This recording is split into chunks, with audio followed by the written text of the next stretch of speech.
வணக்கம் and welcome to cinema matrix. இந்த வீடியோவில் எதை பற்றி பார்க்க போகிறோம் அப்படின்னா, விஜய் விஷால் அண்ட் தென் தர்ஷிகா இவங்க 2 பேருக்கும் நல்லாவே ஒரு ஸ்பேஸ் கிடைக்குது. அண்ட் தென் அந்த ஸ்பேஸை வந்து அவங்க 2 பேருக்கும் நடுவில் நடந்த விஷயத்தை பற்றி பேசிக்கிறாங்க. அது வந்து நம்ம ப்ரீவியஸ் வீடியோஸில் பார்த்துருக்கோம். வணக்கம் and welcome to cinema matrix. இந்த வீடியோவில் எதை பற்றி பார்க்க போகிறோம் அப்படின்னா, விஜய் விஷால் அண்ட் தென் தர்ஷிகா இவங்க 2 பேருக்கும் ஒரு நல்ல ஸ்பேஸ் கிடைக்குது பேசுகிறதுக்கு. ஸோ அவங்கள பற்றி ஒரு சில விஷயங்கள் வந்து அவங்களுக்குள்ளே டிஸ்கஸ் பண்ணிக்கிறாங்க. அதை ப்ரீவியஸ் வீடியோவில் போட்டிருக்கேன், பார்க்காதவங்க பார்த்து தெரிஞ்சுக்கோங்க. அண்ட் தென் இந்த வீடியோவில் மெயினாக அவங்க வந்து டாஸ்க்கை பற்றி பேசுகிறாங்க. ஸோ என்னென்ன விஷயங்கள்லாம் வந்து ஷேர் பண்ணிக்கிறாங்க அப்படின்றத டீட்டெயிலாக பார்த்துலாம். அதுக்கு முன்னாடி நம்மளோட சேனலை நீங்கள் சப்ஸ்கிரைப் பண்ணாதீங்கன்னா சப்ஸ்கிரைப் பண்ணி சப்போர்ட் பண்ணுங்கள். இந்த பர்டிகுலர் டாஸ்க்கை வந்து சுவாரஸ்யமாக்கிறதுக்கு வந்து யாரும் வந்து முனைப்பு எடுக்க மாட்டேன்றாங்க அப்படின்றத வந்து விஜய் விஷால் வந்து சொல்கிறாரு. ஸோ விஜய் விஷால் வந்து லைக் மேனேஜர்ஸ் எல்லாமே வந்து ஒரு சண்டை போடுற மோடில் தான் இருக்காங்க அப்படின்றத வந்து சொல்கிறாரு.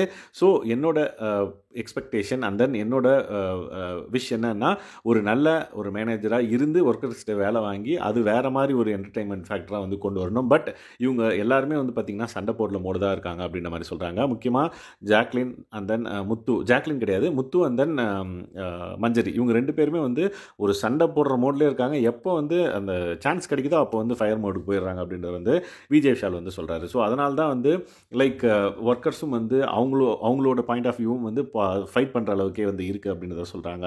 ஸோ ஒர்க்கர் சைடும் வந்து பார்த்திங்க அப்படின்னா ஒரு என்டர்டெயின்மெண்ட் ஃபேக்டரை கொண்டு வரதுக்கான ஒரு பிளேயர் இல்லை. ஸோ அதனால் நான் வந்து நாளைக்கு ஒர்க்கர் சைடு போகலான்னு இருக்கேன் அப்படின்ற மாதிரி விஜய் விஷால் வந்து சொல்கிறாரு. நீயும் வரியா அப்படின்ற மாதிரி தர்ஷிகாவை கேட்குறாங்க. ஓகே நானும் வரேன் அப்படின்ற மாதிரி அவங்க சொல்கிறாங்க. ஸோ ஒர்க்கர் சைடு போயிட்டோம் அப்படின்னா மேனேஜர்ஸ்ட்டை நம்ம பண்ணுற விஷயங்கள் வந்து பார்த்திங்க அப்படின்னா சுவாரஸ்யமாகணும், சண்டை போடக்கூடாது, பட் வேறு ஏதாவது பண்ணி சுவாரஸ்யமாக்கணும் அப்படின்றத வந்து பேசிக்கிறாங்க.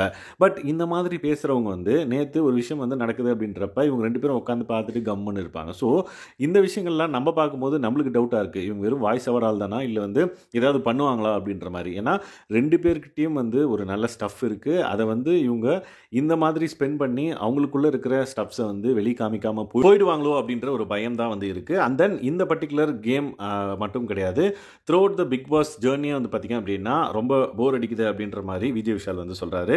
ஸோ ஒரு இன்ட்ரெஸ்ட்டே வரமாட்டேங்குது அப்படின்றதையும் வந்து மென்ஷன் பண்ணியிருக்காரு. ஸோ தட் இவ்வளோ நாள் இருந்ததே வந்து பெரிய விஷயமா இருக்குது, இப்போ வெளியே போனால் கூட பரவாயில்ல அப்படின்ற ஒரு ஜோனில் வந்து பார்த்திங்கன்னா விஜய் விஷால் வந்து தர்ஷிகா கிட்ட வந்து பேசிகிட்டு இருக்காங்க. நோ அப்படி சொல்லாத அப்படின்ற மாதிரி. தர்ஷிகா வந்து அப்படி சொல்லாத அப்படின்றத அழுத்தி சொல்கிறாங்க. ஸோ விஜய் விஷாலுக்கு வந்து பார்த்திங்க அப்படின்னா லாஸ்ட் 60 டேஸ்க்கு அப்பயே வந்து 50 டேஸ் அப்பயே சொல்லிட்டு இருந்திருப்பாரு.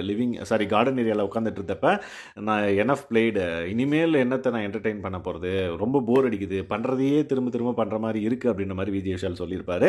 ஸோ இங்கேயும் வந்து திரும்பவும் அதை பதிவு பண்ணுறாரு அப்படின்றப்ப ஜோடியை வெளியே அனுப்பிச்சிடலாமா அப்படின்ற ஒரு தாட்டும் வந்து பிக் பாஸ் தோணிருக்கலாம். லெட்ஸ் வெயிட் அண்ட் வாட்ச் என்ன நடக்குது அப்படின்னு சொல்லிட்டு. ஸோ அண்ட் தென் தர்ஷிகாவோட மைண்ட் செட் என்னன்னு பார்த்தீங்க அப்படின்னா, எப்படியாவது ஒரு 2 எக்ஸ்ட்ரீம், ஒன்று இது இல்லைனா அது, அந்த மாதிரி நான் வந்து ஃபோக்கஸ் பண்ணுறேன். ஒன்று நாமினேஷன் ஃப்ரீ பாஸை நான் வந்து வாங்கிடணும், இல்லைனா டேரெக்டாக நாமினேட் ஆகணும் அப்படின்றத தான் அவங்க வந்து ஃபோக்கஸ்டாக வச்சுருக்காங்க. பட் இவங்க 2 பேரும் பேசுகிறப்ப நல்லா பேசுகிறாங்க, ஆனால் செயலில் இருக்க மாட்டேங்குது அப்படின்றது தான் வந்து ரொம்ப கஷ்டமாக இருக்குது.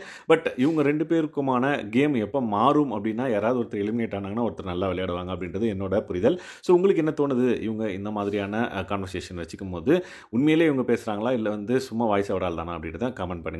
ஸோ இந்த மாதிரியான பிக் பாஸ் அப்டேட்ஸை நீங்கள் தெரிஞ்சுக்கணும் அப்படின்னா நம்மளோட சேனலை சப்ஸ்கிரைப் பண்ணாமல் சப்ஸ்கிரைப் பண்ணி சப்போர்ட் பண்ணுங்கள். Thanks guys, by.